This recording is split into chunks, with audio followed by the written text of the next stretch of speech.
Hi, I'm Ken Breese, and today I'm at Aspire at the Hotel Providence, and I'm with Executive Chef Greg Krol. He's going to make us a Rhode Island themed dish. Greg, what are you going to make us today? Today we have our Narragansett mussels. So to start with, I have a little bit of oil I'm going to put in the pan, just enough to lubricate it. Then we're going to toss in some chorizo. Now chorizo is a Portuguese style sausage. It's got a little bit of heat to it and nice fat content. So what we want to do is we want to render the fat out and get all that flavor out of the chorizo. So I'm going to start off just putting that into a medium-high pan and stirring that around for a couple seconds. Okay. You just want a little bit of color on it and just get all that fat out. Then we're going to start adding a little bit of shallots to it.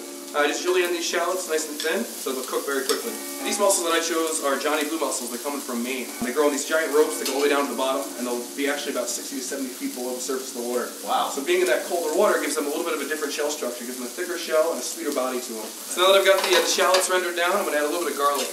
About a half a teaspoon. Just a little pinch there.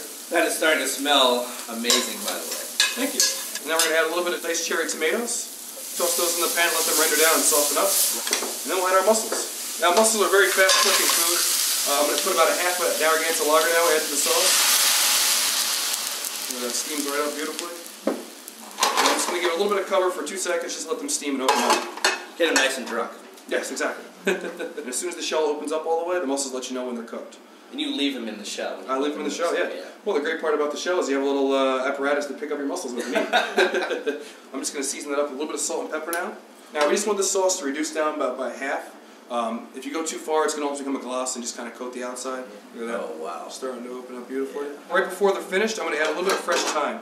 You always want to add your fresh herbs at the end. It allows them to bring out the full maximum potential of it without getting green or overcooked. So I'm just going to take some fresh thyme, pull it right off the stem here, and throw that right into my broth and let that reduce down.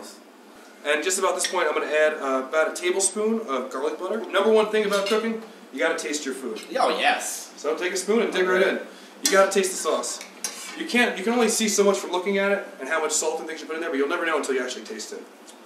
Oh, wow. What do you think? Pretty good? Pretty complex, my friend. Not too bad. Nice job. All right, so we're just going to add our mussels to our dish over here. Pour that juicy broth down first and let them swim in it. Top that off with some grilled bread.